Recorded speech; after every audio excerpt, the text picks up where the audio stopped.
like Imran's forgetfulness. My wife is always complaining. You tell him something, he didn't register on him. He's thinking about the next book he has to write.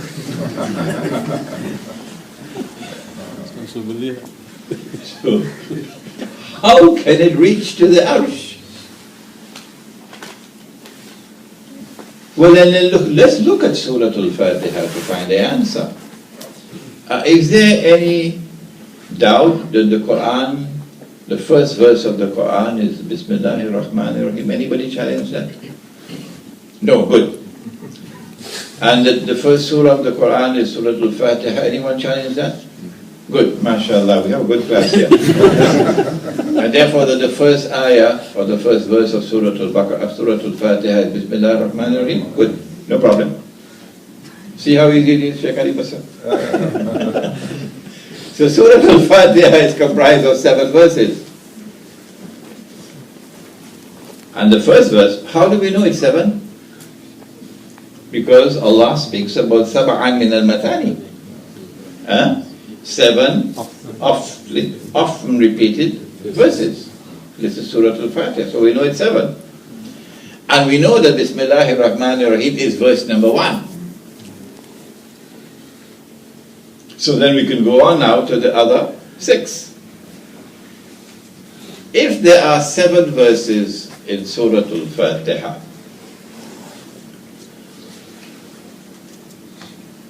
and they are identified as 7, and it is 7 which is constantly repeated, then I better pay attention to this 7, So this is what we did now. We went and did our homework, we went into the Quran, and we found that after Allah subhanahu wa ta'ala had created the material universe, the earth, ثُمَّ اسْتَوَى إِلَى السَّمَاءِ فَسَوَّاهُنَّ سَبْعَ السَّمَاوَاتِ. Oh my gosh, we are making progress now. He created, after having created the material universe, he directed attention to the skies, and he then fashioned them into 7 samawat.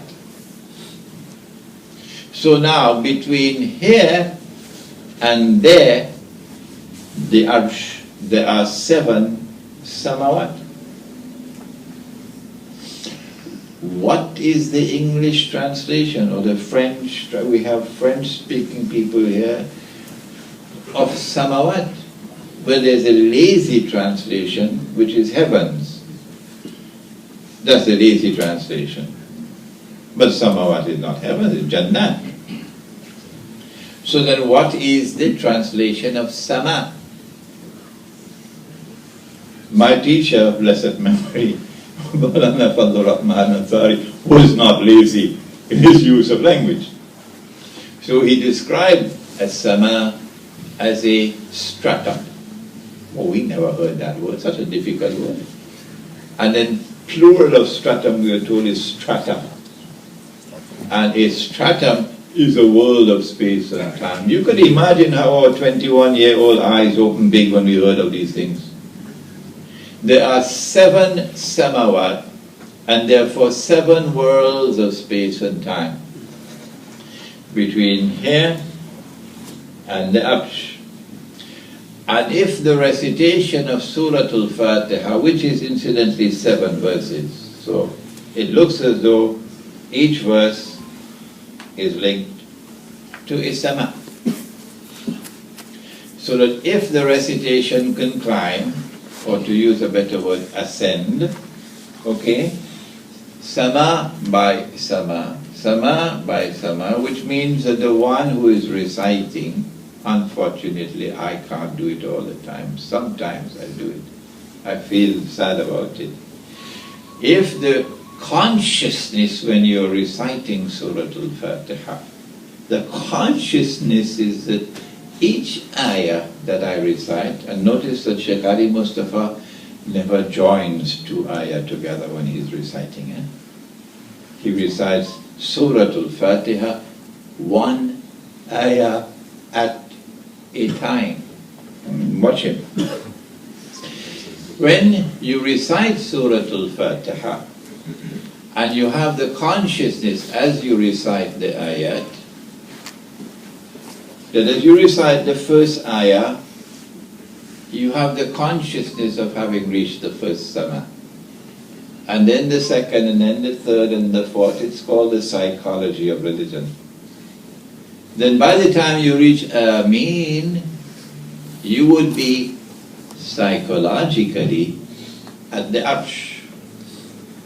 And now you're going to recite the Quran and Allah is listening to you. And you are at the Arsh reciting. So it's kind of difficult now because you're shaking a little bit. Huh? This traversing of the different worlds of space and time, every time you perform Salah, is the necessary introduction to the subject of the dimensions of space and time. It's not an academic discipline to be studied at leisure when you have time to devote to it. It is a subject that confronts you every time you stand for prayer and you recite Surah Al-Fatiha. I'm sorry I had to take so much time to bring you here.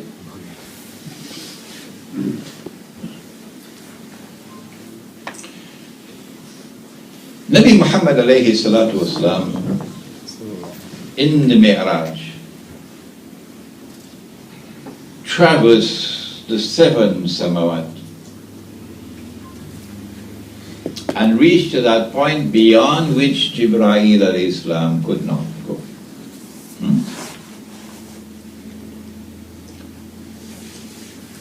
Nabi Muhammad alayhi salatu wasalam then returned. And we were told that the spot on which he was sitting or lying was still warm. And so it was possible to travel all those worlds of space and time and come back in a journey which was essentially timeless because no time was spent.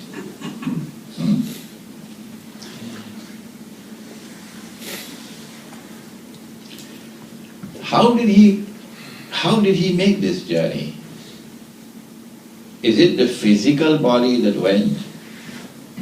Or did the physical body remain lying on the ground and another body go?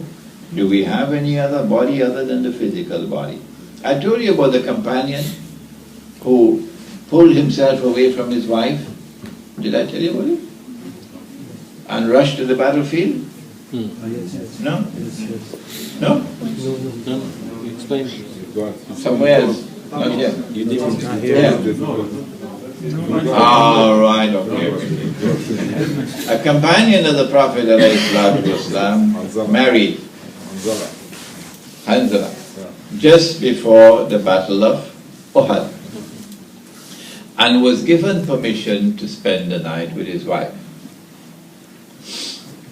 And they consummated the marriage during the night, and he made his ghusl, because if you don't make your ghusl, you will be junub, in the state of janaba. So he made his ghusl and then got ready to leave, to perform his Salatul Fajr and then leave for the battlefield. His wife held on to him. Which wife would not? It's just one night of marriage. His wife held on to him and he was forced to have sexual relations with her, and he then rushed to the battlefield without taking the bath, ghusl. He plunged into the battle and was killed. The companion saw the Prophet ﷺ looking into the sky and saying, Subhanallah, Subhanallah, Subhanallah. They looked into the sky, of course, very quickly because battle is going on, and they didn't see anything. And you don't have any time at that time to ask him, O Messenger of Allah, what's going on here? So when the battle was over, then they asked him, O Messenger of Allah, what was it in the sky? We saw nothing. He said, that brother of yours who got married yesterday and who came this morning and plunged into the battle and was killed, I saw the angels giving him ghusl. In order for the Prophet ﷺ to say that, he had to be able to recognize the face of the person, the body of the person. So there was a body with a face over there in the sky. But there's also another one on the ground. Yeah. And both had the same features. When they returned to Medina, then they got the information, and the riddle was solved, that he was in a state of janaba when he was killed. This story, or this event, informs us about the spiritual body. There is a spiritual body. In the Isra and Miraj, we now have an understanding of the process of creation. That Allah first creates the spiritual body. And it is the spiritual body without a material form. So that in Jannah, when they were asked to live in Jannah, they didn't need any toilets. No. Uskun anta wa zawjuka al-jannah. You and your wife go and live in heaven. They didn't need any toilets. Because although it was a body, it was not as yet a biological body, subject to biological laws. But then came the process of transformation, when the physical body then took on a crust, okay, and emerged in biological form. If it can move in this direction, from spiritual to material, then it can be reversed. The movement can be reversed. And the movement was reversed in the Isra Miraj. So there was no physical body on the ground. No. The Prophet went. Nothing stayed on the ground. But, says Maulana Fadlur Rahman Ansari, his physical body was transformed into its transcendental form. That is his language. And it is in this transcendental form that he traversed the samawat.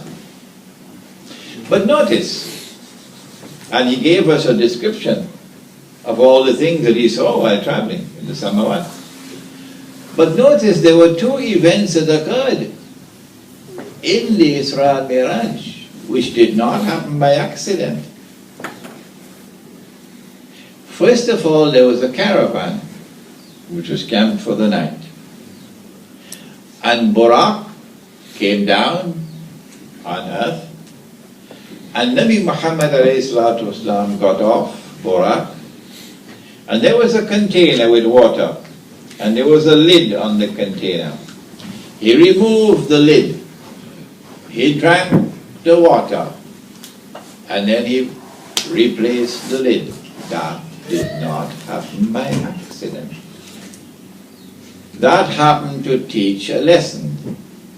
And it was not confined to providing proof to the Quraysh that this actually happened, because the caravan did eventually come to Mecca. And they questioned the caravan, and they said, yes, we went to sleep at night, and there was a container with water, and the lid was on the container, and when we woke up in the morning, the water had disappeared, and the lid was still there. But this was not meant only to convince the Quraysh about the truth of what he was saying. This was also meant to help us understand the subject of Dajjal. Because Nabi Muhammad ﷺ, while traveling in another dimension of space and time, came back to this world of space and time and drank the water, and then returned to that world of space and time. So movement between two dimensions of world of space and time, from the unseen to this world, is possible.